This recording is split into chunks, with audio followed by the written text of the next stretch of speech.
My body is my choice. You can't demand anything from me, Trevor said, his voice cold as ice as he turned away from me in our bedroom. The words hit me like a physical blow, leaving me standing there in the silk nightgown I had carefully chosen for our 6-week anniversary. 6 weeks. 6 weeks of marriage, and my husband had not touched me once. My name is Justine Crawford, and at 27, I thought I had found my fairy tale ending when Trevor Caldwell proposed to me last spring in Denver, Colorado. The wedding had been everything I dreamed of, a beautiful ceremony at the prestigious Highlands Country Club, surrounded by friends and family who celebrated what they believed was the beginning of my happily ever after. But as I stood in our bedroom that night, watching my husband's rigid back as he pretended to read his phone, I realized that something was terribly, devastatingly wrong. Trevor, we're married, I whispered, my voice barely audible. I'm your wife. I just want to understand why you won't even hold my hand, let alone— Don't finish that sentence, he snapped, finally turning to face me. His green eyes, once warm and loving during our courtship, now held nothing but annoyance. I told you, my body belongs to me. Marriage doesn't give you ownership over it. You need to respect my boundaries. The word boundaries felt like a slap. During our 8-month courtship, Trevor had been affectionate, romantic even. He would pull me close during movies, kiss me goodnight after dates, and hold my hand as we walked through Washington Park. But the moment we returned from our honeymoon in Aspen, a honeymoon where he had claimed exhaustion every single night, everything changed. It was as if a switch had been flipped, transforming the man I married into a stranger who flinched whenever I came near him. This isn't normal, I said, my voice gaining strength. Married couples are intimate. They share a bed, they touch each other, Normal?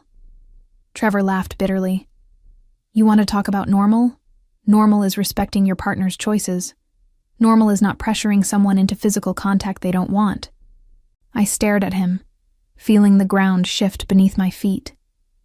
His words were technically correct. Consent mattered, boundaries mattered. But something felt deeply wrong about the way he wielded these concepts like weapons against his own wife. The Trevor who had courted me, who had whispered sweet words about our future together, who had seemed desperate to marry me, had vanished completely. As he stalked out of the bedroom, leaving me alone with my confusion and growing suspicion, I made a decision that would change everything. Something was very wrong with my marriage, and I was going to find out what. The next morning, I sat at our kitchen table, staring at my untouched coffee, as Trevor moved around the kitchen with mechanical precision. He had always been organized, but lately his routines felt almost obsessive. He checked his phone constantly, stepped outside to take calls, and had developed a habit of disappearing for hours without explanation. I'm going to visit my sister in Phoenix this weekend, I announced, watching his reaction carefully. Trevor's hand froze on his coffee mug for just a moment before he nodded. That sounds nice. How long will you be gone? Just the weekend. Why? Will you miss me? I asked, testing the waters. He shrugged without looking at me. I'll manage. The casual dismissal of my absence should have hurt, but instead, it confirmed what I had been suspecting. Trevor seemed relieved whenever I left the house. During our courtship, he had hated when business trips separated us even for a day. Now, he practically encouraged my absence. I studied his profile as he scrolled through his phone. Trevor was undeniably handsome, tall, with thick dark hair and those striking green eyes that had first caught my attention at a coffee shop downtown. He worked as a financial consultant, or so he claimed, though I had never met any of his colleagues or clients. When I asked about his work, he would give vague answers about confidentiality and client privacy. Trevor, I said carefully, I was thinking we should see a marriage counselor. This distance between us, it's not healthy. His head snapped up, and for a moment, I saw something flash in his eyes. Panic, maybe, or fear. But it was gone so quickly I wondered if I had imagined it. "We don't need counseling," he said firmly.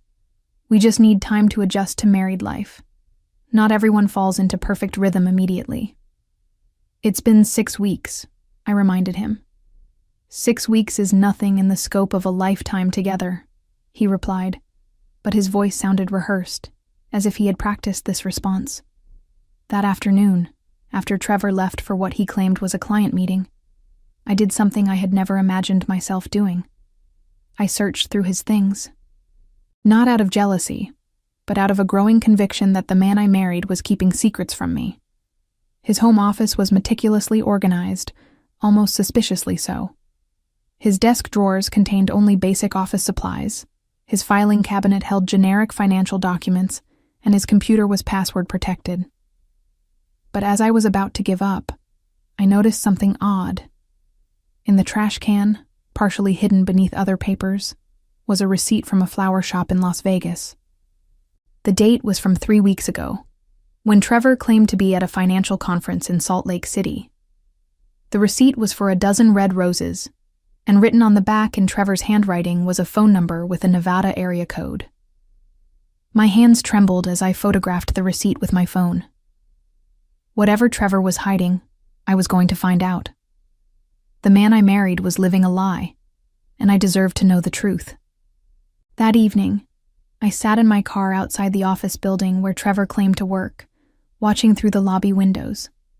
I had called his supposed workplace earlier, asking to speak with Trevor Caldwell, only to be told that no one by that name was employed there. The security guard I spoke with was apologetic but firm.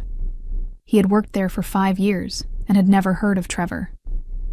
When Trevor's car pulled into the parking lot at 6 p.m., I slumped down in my seat, watching as he sat in his vehicle for several minutes, talking animatedly on his phone. Even from a distance, I could see his body language was completely different from the cold, distant man he became at home. He was smiling, laughing even, gesturing with his free hand like he was having the most wonderful conversation of his life. After 20 minutes, he ended the call and walked into the building. Not to an office, but to the coffee shop on the ground floor. He ordered a drink and sat at a corner table, pulling out his laptop. For the next hour, he appeared to be working, but something about the scene felt staged, performative. When he finally left, he threw away what looked like fake paperwork and drove home. I followed at a safe distance, my mind racing. The man I married was not who he claimed to be. The question was, what was he hiding, and why had he married me? When I arrived home 10 minutes after him, Trevor was already in the shower. I seized the opportunity to examine his phone, which he had left charging on the nightstand. It was locked, but I remembered him entering his passcode once, our wedding date. My heart pounded as I typed in the numbers, and miraculously, the phone unlocked. What I found made my blood run cold. Text messages with someone named Amanda, filled with intimate exchanges and declarations of love. Photos of Trevor with a woman I didn't recognize, both wearing wedding rings, standing in front of what appeared to be a courthouse. The most recent message, sent just hours ago, read, "Missing you, baby. Can't wait to see you this weekend. This whole situation is almost over." The shower was still running when I forwarded the most damning photos and messages to my own phone, then carefully placed Trevor's phone back where I found it. My hands were shaking so violently I could barely grip my own device as I stared at the evidence of what appeared to be Trevor's double life. When Trevor emerged from the bathroom, wrapped in a towel and humming softly, I was sitting on the bed, pretending to read a magazine. He seemed genuinely happy for the first time in weeks, and now I understood why. He was living 2 lives, and apparently, his life with me was the one he wanted to end. "I think I'll turn in early tonight," I said, my voice carefully neutral. "Good idea," Trevor replied, and I didn't miss the relief in his voice. "Sweet dreams, Justine." As I lay in the dark, listening to his even breathing beside me, I made a decision that would shatter both our lives. Tomorrow I would contact a lawyer and find out exactly who I had married. The law office of Patricia Henley was located in downtown Denver, occupying the 15th floor of a gleaming high-rise with panoramic views of the Rocky Mountains.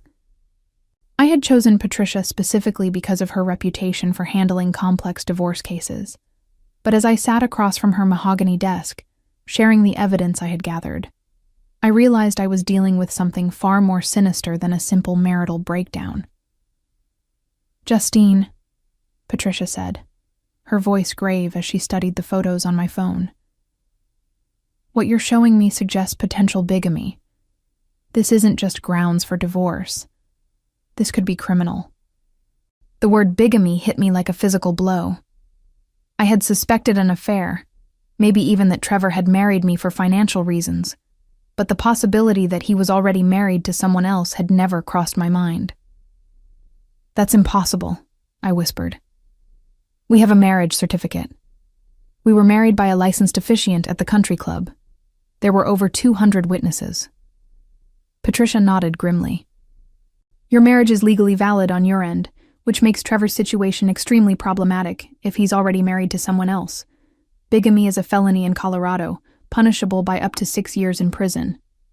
She reached for her phone. "I'm going to recommend we hire a private investigator immediately. We need to determine if this Amanda person is actually Trevor's wife, and if so, when and where they were married. If their marriage predates yours, then your marriage is void, and Trevor has committed a serious crime." Within hours, I found myself in the office of Detective Michael Torres, a former police officer turned private investigator who specialized in marriage fraud cases. He was a compact man in his 50s, with sharp eyes and a direct manner that immediately put me at ease. "I've seen cases like this before," he said, making notes as I recounted my story. "The pattern is usually the same. The perpetrator researches wealthy targets, courts them quickly, rushes into marriage, and then tries to access their finances before disappearing. The lack of intimacy is a red flag. Many of these fraudsters avoid physical contact because it complicates their exit strategy." "But Trevor seemed so genuine when we were dating," I protested. "He was romantic, attentive. He seemed to really care about me." Detective Torres looked at me with something approaching sympathy. "These people are skilled manipulators, Justine. They research their targets extensively, learn their interests, their backgrounds, their vulnerabilities. They become whoever they think you want them to be." He pulled out a contract. "I need you to understand that what we might discover could be very painful. Are you prepared for the possibility that everything about your relationship was a lie?" I thought about the past 6 weeks of confusion and rejection, about the cold stranger sharing my bed, about the phone calls and mysterious absences. Whatever the truth was, it couldn't be worse than the uncertainty I was living with. "I need to know," I said firmly. "Whatever it takes." Detective Torres nodded and began outlining his investigation plan. He would start by running comprehensive background checks on Trevor Caldwell, searching marriage records in multiple states, and attempting to identify and locate Amanda. He would also investigate Trevor's claimed employment and financial history. "One more thing," he said, handing me a small recording device. "If Trevor makes any admissions or threats, we need them on record. Colorado is a one-party consent state, so you can legally record conversations you're part of without his knowledge." As I left the detective's office, the small recording device felt heavy in my purse. I was about to embark on an investigation that would either save my marriage or destroy it completely. But for the first time in weeks, I felt like I was taking control of my situation instead of being a passive victim of Trevor's manipulations. That evening, I watched Trevor across the dinner table, studying his face for any sign of the man I thought I had fallen in love with. He seemed relaxed, almost cheerful, making small talk about his day while I mechanically ate my pasta. Every smile, every casual comment, every moment of apparent normalcy now felt like an elaborate performance designed to deceive me. When he excused himself to take a phone call in his office, I turned on the recording device and followed him, positioning myself outside the door. "I know, baby. I miss you too." Trevor's voice carried through the thin office door, tender and loving in a way I hadn't heard since our honeymoon. This whole situation is more complicated than I expected, but I promise it'll be over soon.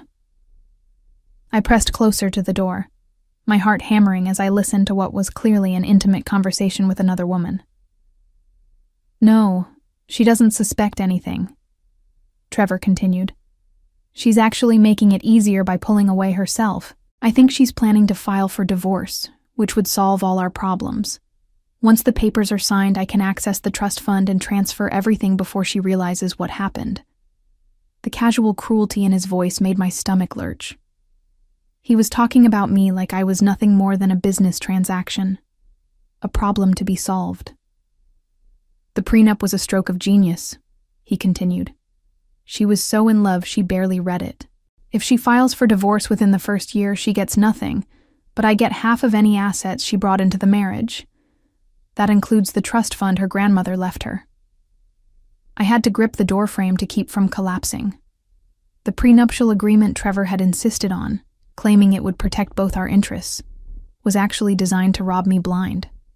He had manipulated me into signing away my own inheritance. "I love you too, Amanda," Trevor said, his voice dropping to an intimate whisper. "Tell me about your day. How was work?" For the next 10 minutes, I listened to Trevor have the kind of loving, attentive conversation I had desperately craved from him. He asked about Amanda's job as a nurse in Las Vegas, remembered details about her colleagues, made plans for their weekend together. He was everything to her that he refused to be to me.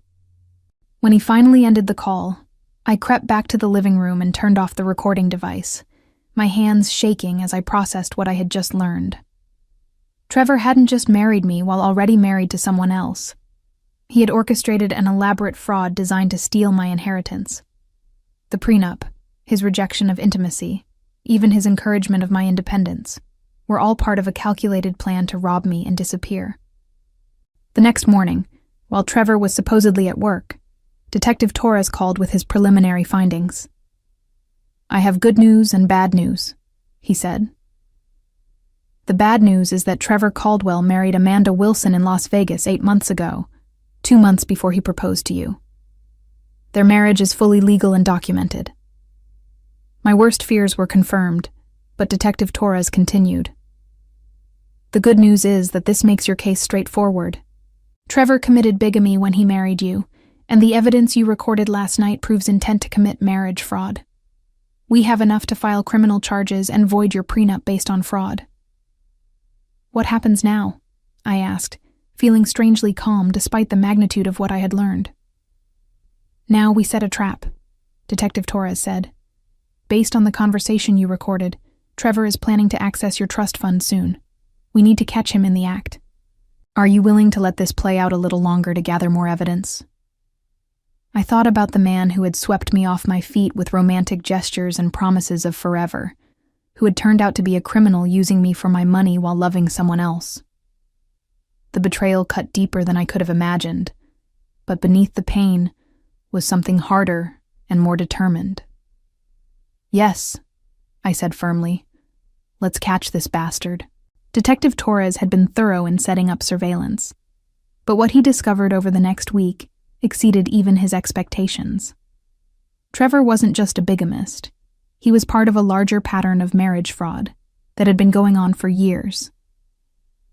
"We've identified at least 3 other women in different states who married men matching Trevor's description," Detective Torres explained during our meeting at Patricia's office.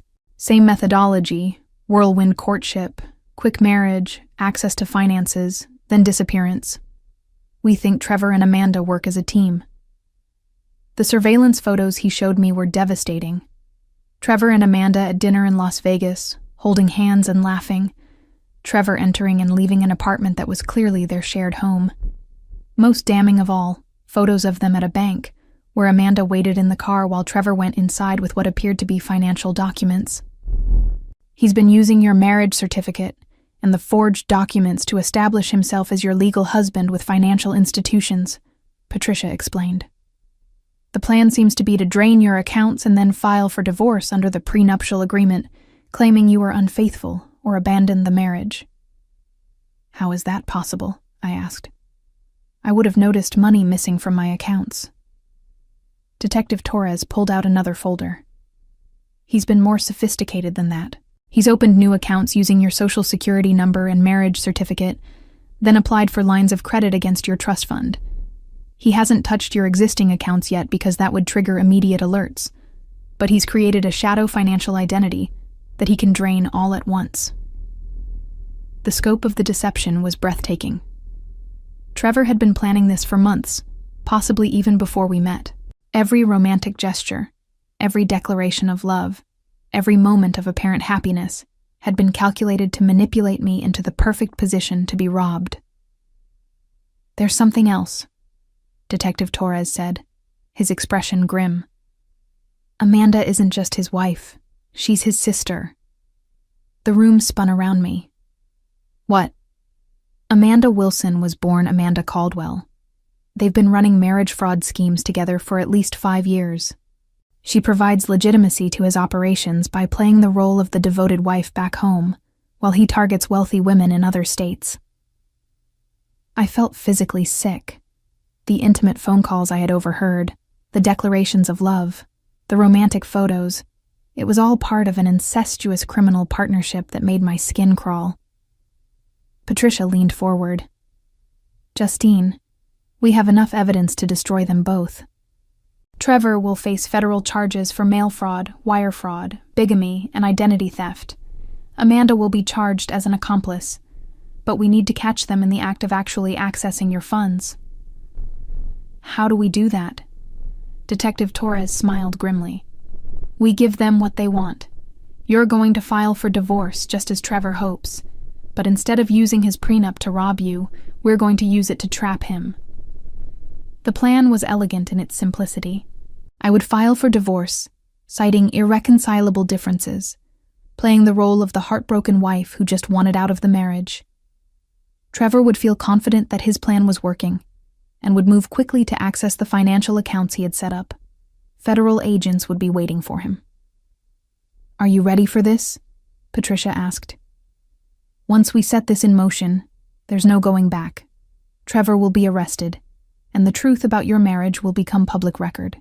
I thought about the past 2 months of confusion and rejection, about the elaborate lies and manipulation, about the trust fund my grandmother had left me being used as bait in a criminal scheme. "I'm ready," I said. "Let's end this charade once and for all." The Denver County Courthouse was bustling with activity on the morning I filed for divorce, but I felt strangely calm as I walked up the steps with Patricia beside me. Detective Torres had positioned himself across the street, ready to alert the federal agents once Trevor took the bait. I had served Trevor with divorce papers the night before, playing the part of the devastated wife who couldn't handle the distance in our marriage any longer. His reaction had been perfect. Surprise, hurt, and then resigned acceptance that made my skin crawl with its falseness. "I'm sorry it's come to this," he had said, pulling me into what I now recognized as a calculated embrace. "I know I haven't been the husband you deserved. Maybe some time apart will help us both figure out what we really want." The recording device in my pocket had captured every lying word. Now, as Patricia filed the paperwork that would officially dissolve my sham marriage, my phone buzzed with a text from Detective Torres. "He's moving. Entered First National Bank downtown with Amanda. Federal agents in position." My heart raced as I imagined Trevor finally making his move, probably feeling confident that his plan had worked perfectly. He thought he was about to walk away with my inheritance while leaving me with nothing but a fraudulent prenup and a broken heart. "It's done," Patricia said, handing me copies of the divorce filing. According to Colorado law, he has 30 days to respond, but something tells me he won't get the chance. My phone buzzed again. "Package delivered. Both subjects in custody. You can go home, Justine. It's over." I closed my eyes and took a deep breath. For the first time in months, I felt like I could breathe freely. The man who had manipulated and lied to me, who had planned to rob me and disappear, was finally facing the consequences of his crimes. The arraignment hearing was held 2 weeks later in federal court, and I sat in the gallery watching as Trevor and Amanda were led into the courtroom in orange jumpsuits and shackles.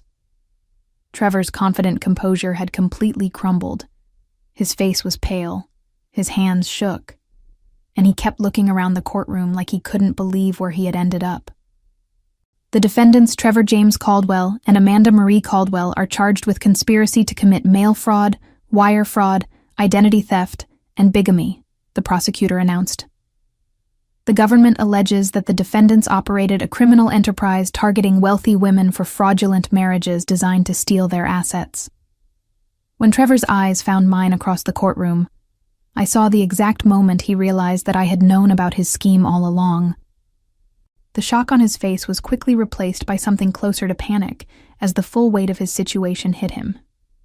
"Your Honor," Trevor's court-appointed attorney said, "my client maintains his innocence and requests bail consideration." The prosecutor stood immediately.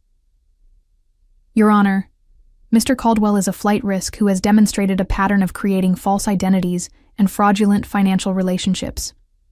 The government requests he be held without bail." Amanda sat beside him, tears streaming down her face as she realized their criminal partnership was over. The intimate phone calls, the romantic photographs, the elaborate deception that had been their livelihood. It was all evidence now, proof of a disturbing criminal conspiracy that would put them both in prison for years. The judge's voice was stern as he denied bail for both defendants. "The evidence presented suggests a sophisticated criminal enterprise that poses a continued danger to the community. Both defendants will be remanded to custody pending trial."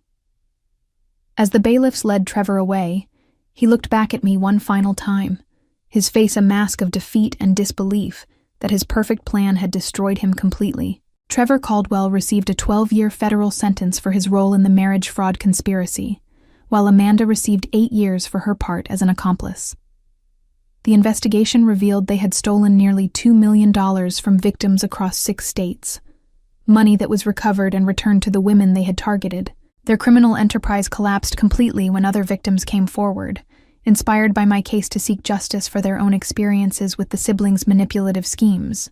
Trevor's reputation was permanently destroyed when media coverage made him notorious as one of the most calculating marriage predators in recent memory, ensuring he would never again be able to manipulate vulnerable women seeking genuine love. I celebrated my legal victory quietly, having dinner with my sister and close friends who had supported me through the investigation and trial.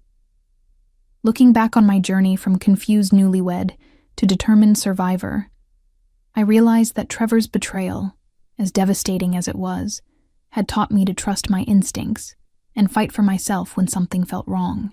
The revenge I had sought wasn't just about punishing him. It was about reclaiming my power and ensuring that no other woman would fall victim to his lies.